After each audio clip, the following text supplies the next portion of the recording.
तो आज हम करेंगे एक्सरसाइज 1.1 का second question. Show that relation R in the set R of real numbers defined as R equals to A B such that A less than equals to B square is neither reflexive nor symmetric nor transitive. तो ये question है, ये वाला exercise 1.1 का question number 2। Show that the relation R in the set R of real numbers defined as r equals to ab such that a less than equals to b square is neither reflexive nor symmetric and nor transitive। तो ये है हम लोग का question. तो सबसे पहले देखो कि रिलेशन जो है वो सेट ऑफ रियल नंबर्स का है, ठीक है। तो सेट ऑफ रियल नंबर से तो कोई भी मैं एक एलिमेंट a अगर लूँ जो रियल नंबर पे बिलोंग करता है, ठीक है, तो मैं a का वैल्यू क्या लिख सकती हूँ, 1 2 3 -1 हाफ 1/4 ये सब लिख सकते हैं, ठीक है। ये सब रियल नंबर्स में है, तो ये सब वैल्यू हम पुट कर सकते हैं।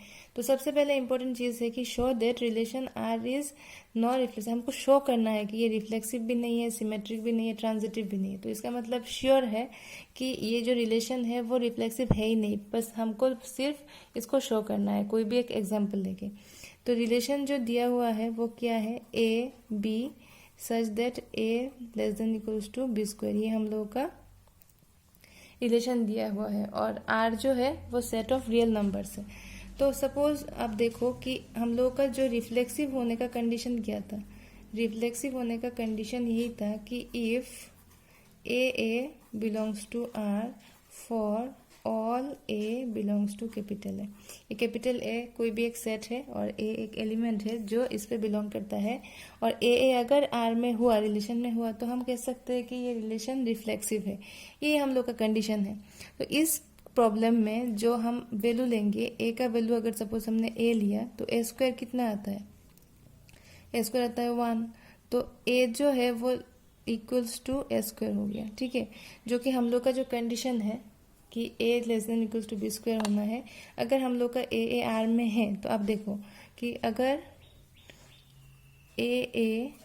If A belongs to R implies क्या होना चाहिए कि a less than equals to a square, ये कंडीशन फुलफिल होना चाहिए, तब जाके हम कह सकते हैं कि ये रिलेशन रिफ्लेक्सिव है। ये कंडीशन फुलफिल होना चाहिए, ठीक है ना, क्योंकि यही कंडीशन है।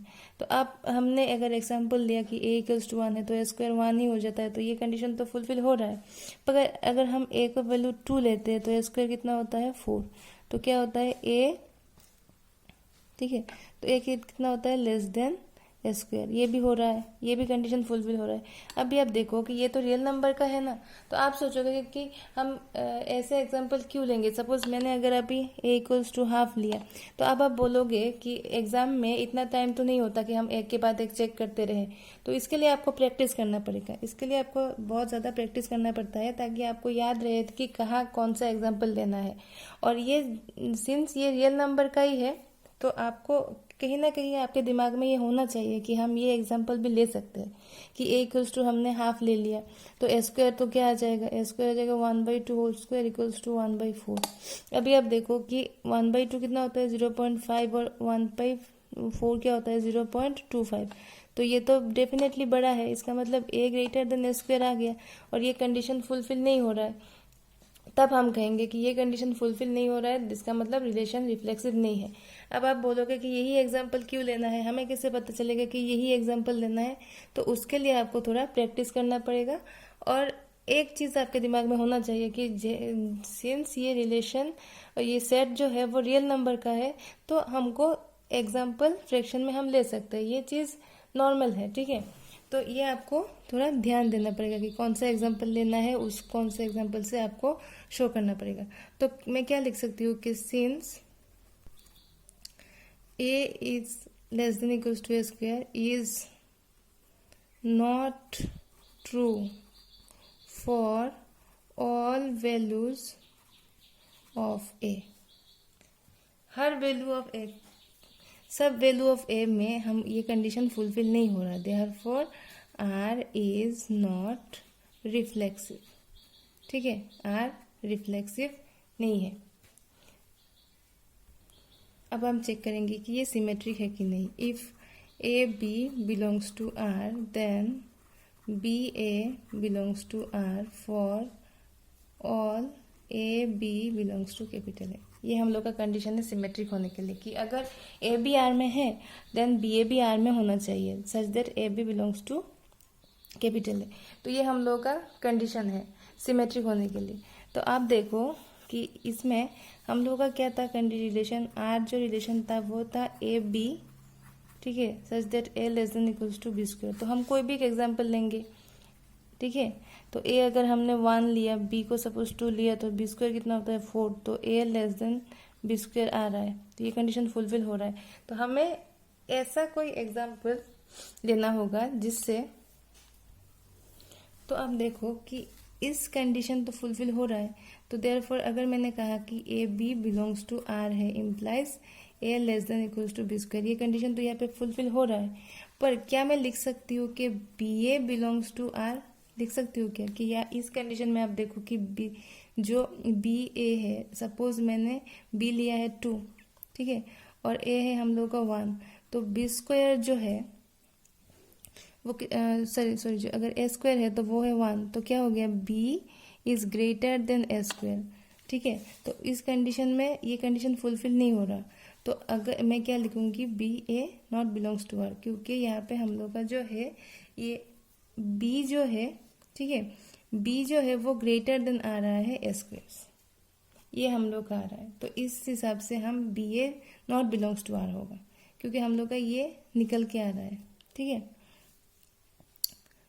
सिंस बी ए जो है वो ए स्क्वायर, एक ही एग्जाम्पल दिया है हमने कि ए अगर 1 हुआ, बी अगर 2 हुआ, बी स्क्वायर तो 4 होता है, तो ए लेस देन बी स्क्वायर है, इसका मतलब ए बी आर में है, ये कंडीशन फुलफिल हो रहा है।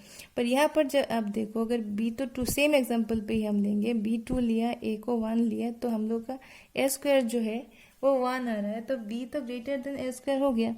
तो सिंस, ठीक है, ये हम लोग का b greater than A square आ गया, तो इसका मतलब क्या है कि बी ए आर पे बिलोंग नहीं करता, therefore R is not symmetric, ठीक है।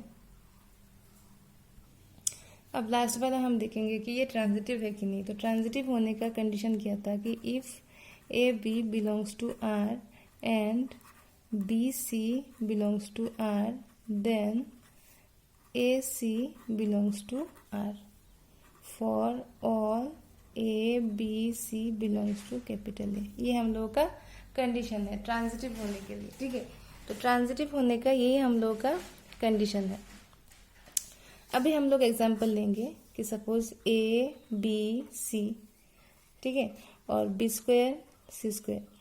तो देखो अगर मैंने ए लिया 1, बी लिया 2, सी लिया 3, तो बी स्क्वायर क्या होता है 2 स्क्वायर मतलब 4, सी क्या होता है 3 स्क्वायर मतलब 9।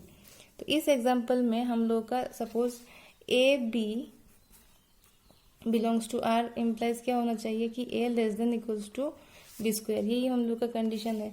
तो ये होना चाहिए, हो रहा है क्या, ए लेस देन बी स्क्वायर, ये हो रहा है। तो ए बी आर में है। बी सी को देखो, बी सी जो है बिलोंग्स टू आर, हो रहा है क्या कि b square less than equals to b less than equals to c, ठीक है।